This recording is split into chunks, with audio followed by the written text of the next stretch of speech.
Okay, so after chest and back, the plan for today is legs. लेकिन आज unfortunately is not going to be a complete leg session. It would be just only quads. और इसके पीछे reason ये है कि hamstrings from nowhere, I don't know, are actually sore. और plus कल जो हमने बेंट ओवर बारबल रोज करे तो ऑब्वियसली उसमें लोअर बैक और हैमस्ट्रिंग्स का इन्वॉल्वमेंट थोड़ा सा ज़्यादा होता है. इसीलिए I don't think it would be very productive to train hamstrings along with quads today. So moreover आज का क्वाड डे जहाँ तक स्टार्ट होने वाला है एक हैवी सेट ऑफ स्क्वाट से, then followed by leg press and leg extensions. At the end will finish with calves.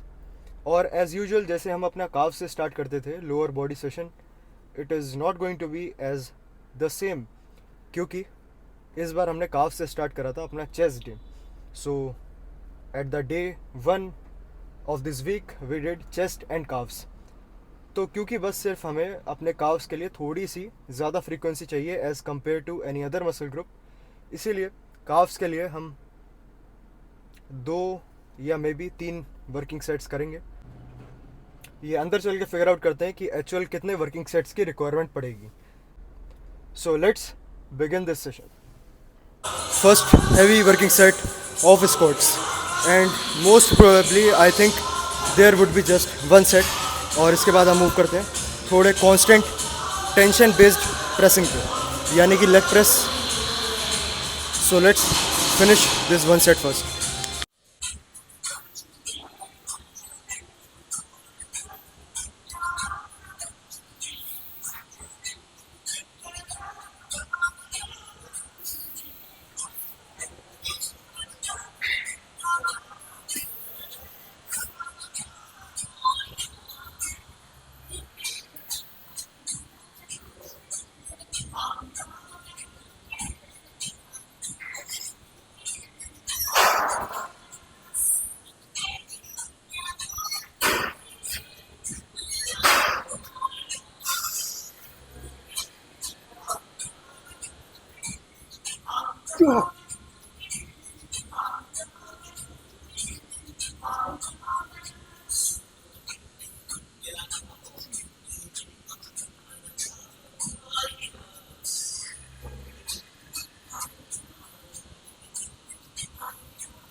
Okay, तो क्वाड्स आर डन। अभी टाइम वेस्ट ना करते हुए जल्दी से पहले पंप चेक करते हैं और उसके बाद एक या दो मूवमेंट हम काफ्स के लिए करेंगे और फिनिश करते हैं यहाँ पे। बाकी बातें कंटिन्यू करेंगे सीधे कार में। Let's see how the quads are looking.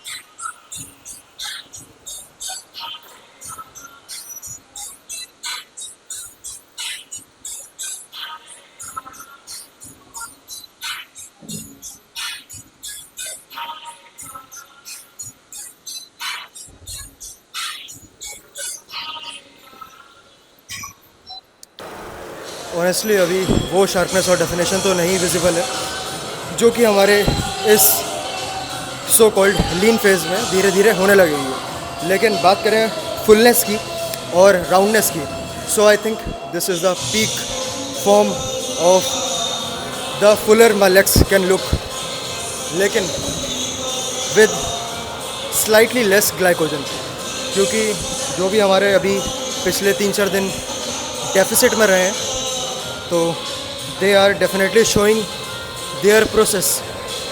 मतलब ये है कि बॉडी अभी बहुत ज़्यादा वाटर नहीं होल्ड कर रही है, और जब वाटर होल्ड नहीं कर रही है इसका मतलब ये है कि ग्लाइकोजन भी उतना नहीं है। लेकिन क्या इसे हम कह सकते हैं कि हमने फैट लूज़ करा है? बिल्कुल भी नहीं। तो शुरुआत का जो भी हमारा फेज़ रहेगा, इवन 2 to 3 kg, वो सिर्फ और सिर्फ ग्लाइकोजन और वाटर वेट रहेगा। फैट लूज़ उसके बाद का प्रोसेस है जो कि काफ़ी टाइम लेगा। और बात करें अगर आज के लेग सेशन की, तो काफ़ी मिनिमल, इफेक्टिव और बहुत ज़्यादा वॉल्यूम की कोई भी नेसेसिटी नहीं पड़ी। ऑल द वे हम धीरे धीरे ट्राई करेंगे कि जो हमारा स्वीट स्पॉट है हम वैसे ही ट्रेन करें, यानी कि 4 to 6 वर्किंग सेट्स। और अगर नेसेसिटी पड़ती है अपने वर्किंग सेट्स बढ़ाने की या डिक्रीज़ करने की, so definitely will work on that. अभी के लिए पोजिंग एंड करते हैं यहाँ पे, बाकी बातें कंटिन्यू करते हैं सीधे car. Okay, so end of the session and today it was not just quads and calves, there was also a little bit of cardio. So I did लगभग 20 to 25 minutes cycling, and that was actually just for fun. तो may be weird sound कर सकता है कि for fun cardio, many people find cardio to be the most kind of irritating thing in the schedule. Cardio की हर किसी के mindset में एक नेगेटिव इमेज बनी हुई है, जो बहुत सारे लोग में भी उसे ऐसे सोचते हैं कि why is it just necessary. तो बात ये है, कार्डियो उतना ही इम्पोर्टेंट है जितना कि weight lifting.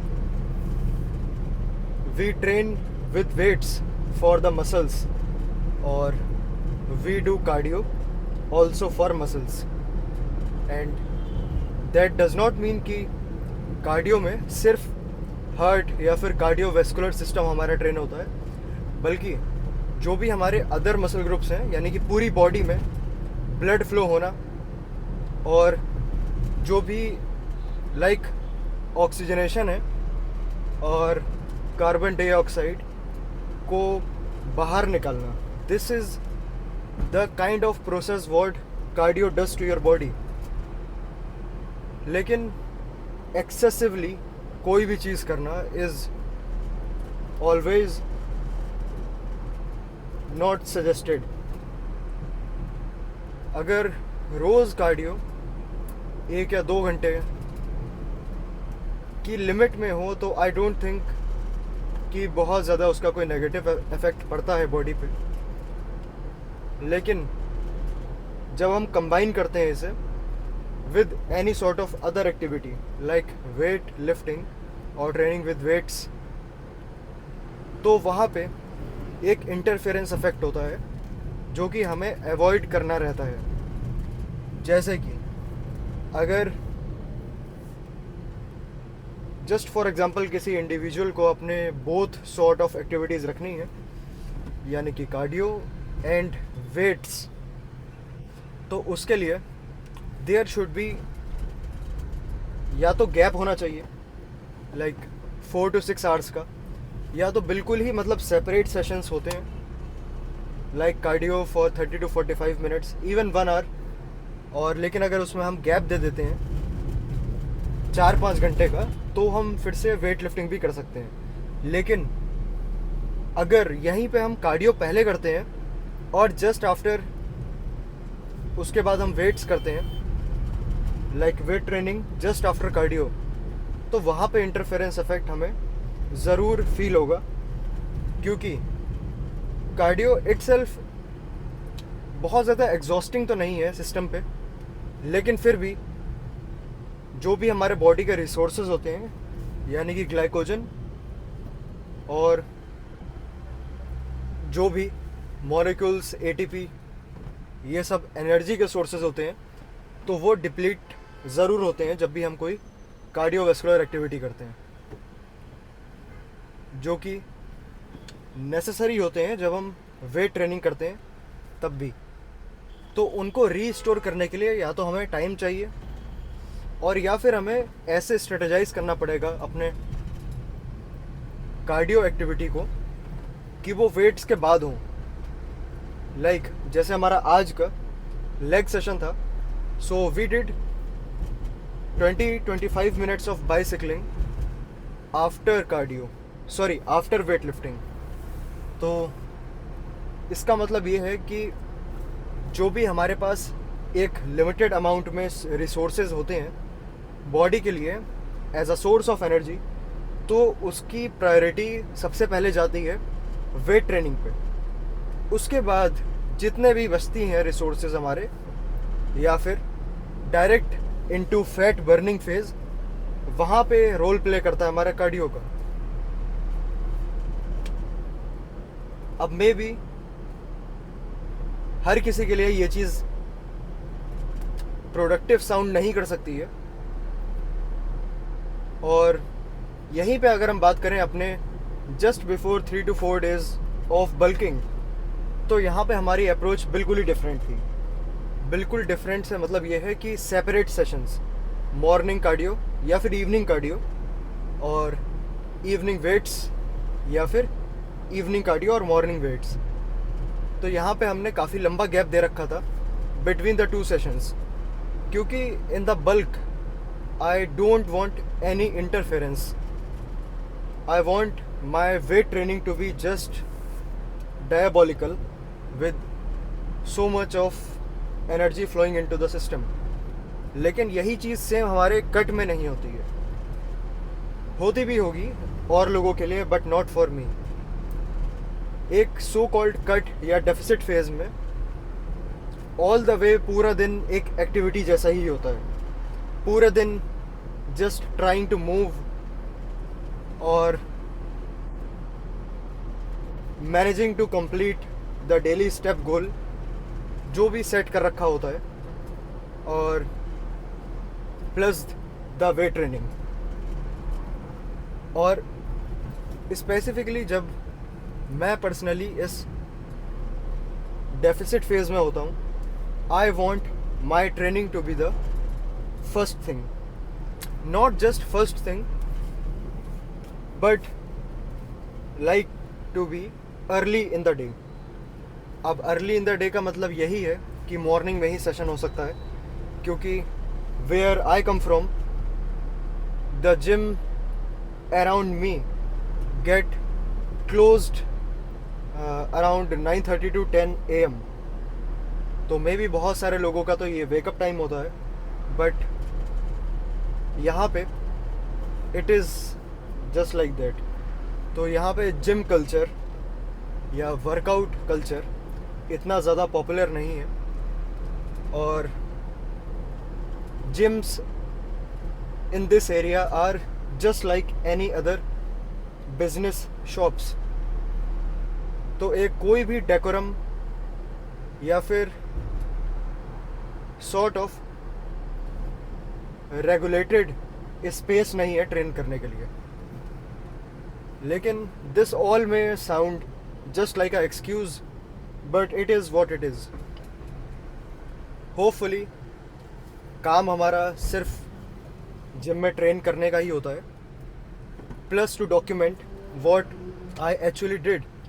I think gyms, like most of the gyms, should be opened 7 days a week and at least full day, like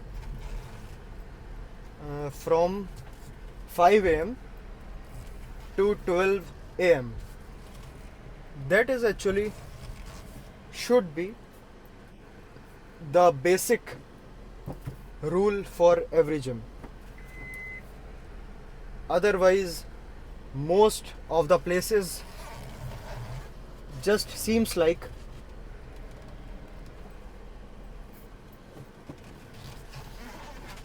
a profitable business sort of thing. I don't think people here know the true meaning of gymnasium. But not to worry about.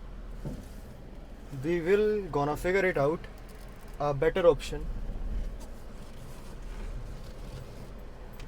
But for now, the plan remains same. यहाँ पे तो आज के लिए and करते हैं यहाँ पे और मिलते हैं फिर सीधे कल के नेक्स्ट सेशन के साथ.